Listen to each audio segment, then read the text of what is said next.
유정남입니다. 오늘도 좋은 하루 보내시길 바라겠습니다. 우선 지난주 나스닥 지수, 미국 지수 한번 살펴볼 텐데, 살짝 살펴보면 초반에 좋다가 후반에 가면서 무너지는 그림을 볼 수가 있습니다. 이렇게 무너졌던 이유가 찾아보니까 1.7% 하락 마감을 했다고 하더라고요. 연준 선호 물가 강사의 하락, 물가 지표가 강한 모습을 보였다.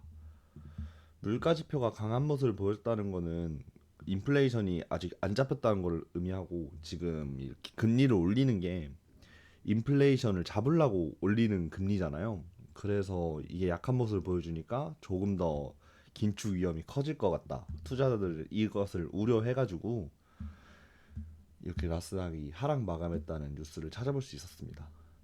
어쨌든 금요일장은 이렇게 해서 하락 마감이 됐고요.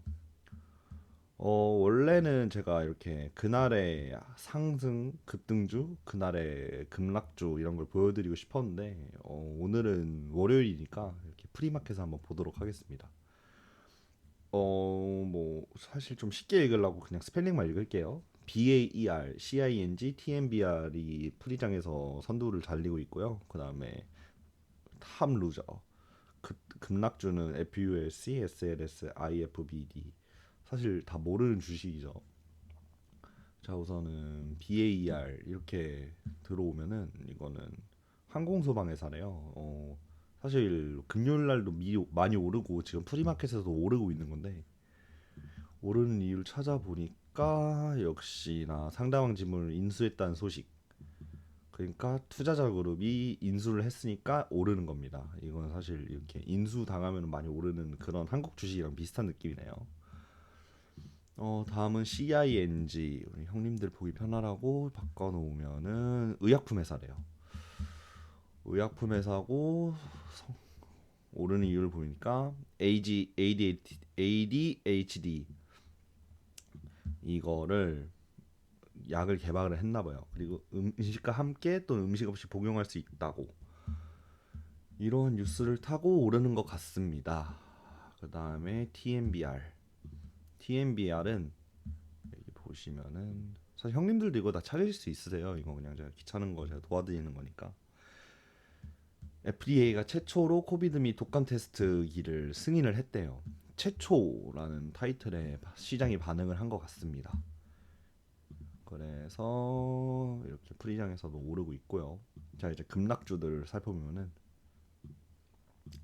바이오 의약품 회사인데 급락을 했다면은 바이오가 실패를 했거나 상장 폐지겠죠? 살펴보면은 겸상적혈구 치료제 임상 보류 55% 급감 하는 걸 멈췄네요. 약하는 바이오 회사는 참 뭐 아니면 도 같아요. 제가 항상 느끼는 건데. 자, SLS. 여기도 바이오 의약품 회사네요. 바이오 의약품 회사인데 왜 급락을 했나 살펴보면 매입할 수 있는 영장 가격.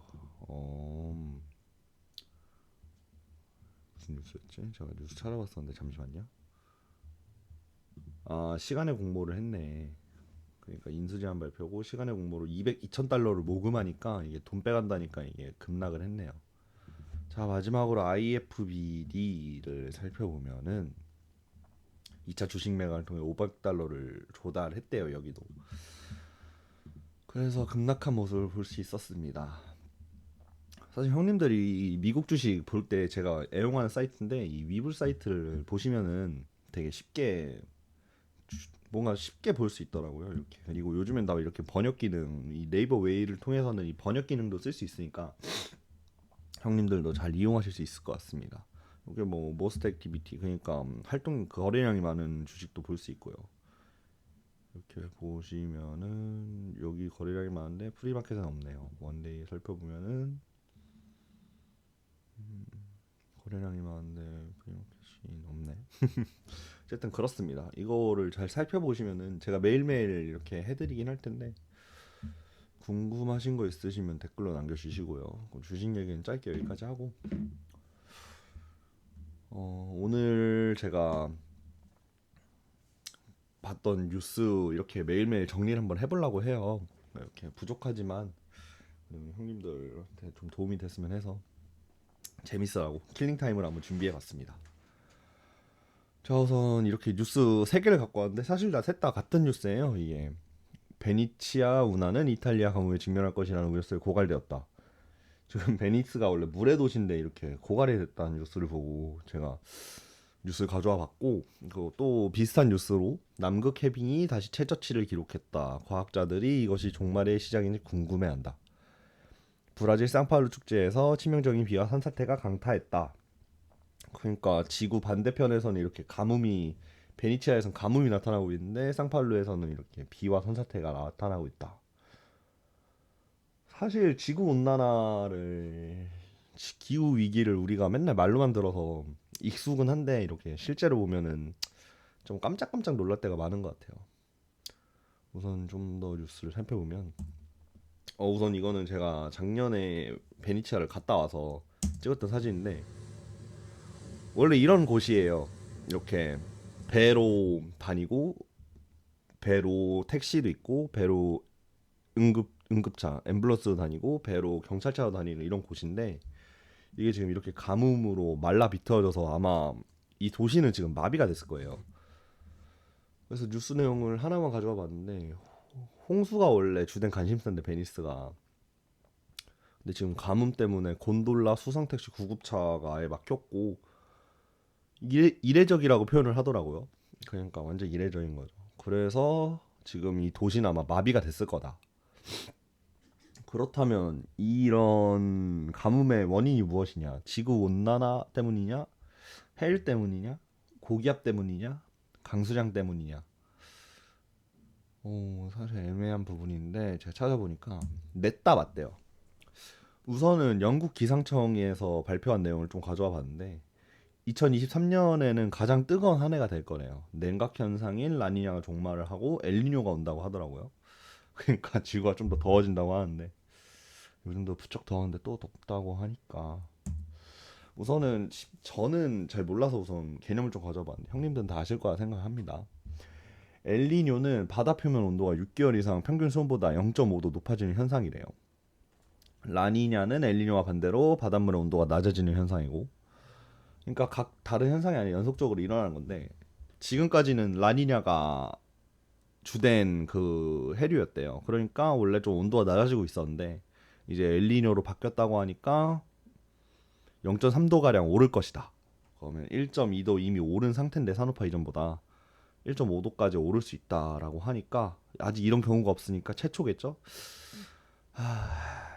좋지 않은 소식입니다. 또 북극, 여기 세계 야생 기금이 약간 북극곰한테 기부하는 그런 단체인데, 북극도 문제래요. 북극은 다른 지역보다 5배, 7배 빨라지는 지역도 있어서, 따뜻해진다. 빨리 따뜻해진다면 북극이 빨리 녹겠죠. 그렇다면 당연히 해빙은 면적이 줄어들 거고, 원래 이 1980년에 754 이 정도의 면적이었는데 지금은 382 이 정도 면적밖에 없대요. 거의 49%가 날아가 버린 거죠, 사실. 그렇다면 당연히 해수면도 같이 올라갈 거고. 사실 이 해수면이 올라가는 게 해빙이 녹는다고 이렇게 많이 올라가진 않는데, 이 북극의 그 육지에 있는 빙하가 녹으면은 이 해수면이 올라간다고 해요. 해빙은 해수인데 이 육지에 있는 빙하는 담수여서, 이게 담수가 녹으면은 많이 해수면이 올라간다. 그리고 물의 그 짠맛이라고 하죠. 염도가 약해지니까 산호들한테 영향을 받아서 많이 안 좋아진다. 지금은 딥하게 살펴볼 건 아니니까 우선 이 정도만 넘어가고, 사실 제일 궁금한 건 그래서 우리한테 피해가 있냐, 사실 이 부분이잖아요. 좀 살펴보면은 미래 2100년에는 이 파란색 부분이 침수가 될 거라고 예측을 하고 있더라고요. 사실 저도 지금 파란색 부분에 살고 있는데 지금 집을 옮겨야 하나 이런 생각을 하고 있습니다만, 사실 먼 미래 같아서 아직은 잘 모르겠는데, 그래도 한번 옮겨보는 걸 진지하게 고민을 해봐야 될 것 같아요. 사실 이건 2100년 그거였는데 사실 이미 피해를 본 중이죠. 성님들 기억은 하실지 모르겠는데 지금 이게 작년 강남역 사진입니다. 강남역에서 비가 많이 와서 폭우가 와서 차가 침수돼서 그 위에서 일을 하시는 기자님이라는 게 밝혀졌는데 이게 너무 웃겨서 옆에서 이렇게 포스터도 한번 만들어 보고 했던 것 같은데 사실 작년에 진짜 폭우가 많이 왔잖아요. 제 동생도 원래 지금 어제 그때 사당역에 있다가 갑자기 비가 와가지고 갇힌 거예요, 사당역에. 그래서 비 맞으면서 호텔 찾으러 돌아다녔다고 막 그렇다고 하더라고요. 어쨌든 진짜 서울 한복판에서 이렇게 됐다는 게 참 대단한 것 같아요. 우선 강남역이 침수가 잘 되는 거는 이렇게 강남역이 다른 지형보다 10m가 낮아서 그런 건데 사실 이러면 대비를 좀 할 수 있는데 아직도 대비를 못한 게 알만하죠. 그리고 이렇게 우리나라 폭우가 올 때 반대편 유럽에서는 이렇게 더웠다고 합니다. 열파. 사실 공기가 갇힌 건데 이렇게 우리는 고기압이 겹친 거고 이런 이유를 찾아보니까 북극의 제트 기류가 약화돼서 그래요. 이 아까 말씀드린 것처럼 북극의 기온이 올라가다 보니까 기온 약화로 제트 기류, 이 공기를 가둬두는 제트 기류가 남하를 해서 겨울에는 북극 한파가 우리나라까지 와서 이렇게 너무 추운 거고 그 추운 공기가 갇히니까 여름에는 이렇게 고기압을 가둬버리니까 우리나라가 너무 더운 거고 여기에 만약에 비를 내리는 그런 것까지 겹쳐버리면 거기 폭우가 쏟아진다고 하더라고요. 우리나라는 북위도니까 이 북극의 영향을 많이 제트 기류의 영향을 많이 받는다고 합니다. 그리고 사실은 날씨가 뒤죽박죽이면은 제일 걱정해야 되는 거는 사실 여름에 더우면 에어컨 틀고 겨울에 추우면 온돌 틀고 하잖아요. 보일러 틀고. 근데 사실 이게 곡물이에요. 이게 자급률 특히 왜냐면은 우리나라 자급률이 23.8%밖에 안 되거든요. 세계 평균이 102.5%인데 사실 우리나라가 쌀은 자급이 참 잘 돼요. 쌀은 자급이 옆에 표 보시면 쌀은 자급이 참 잘 되는데 콩, 보리, 옥수수, 밀 자급이 하나도 안 되죠. 되긴 하는데 사실 그래서 지금 이 쌀 이거를 다른 곳으로 옮겨야 되는데 그게 쉽지가 않은가 봐요. 나라에서 열심히 해주고 있을 거라 믿어 의심치 않는데 이게 참 변하지가 않네요. 이런 상황에 작년에 인도가 밀 수출 금지를 했었죠.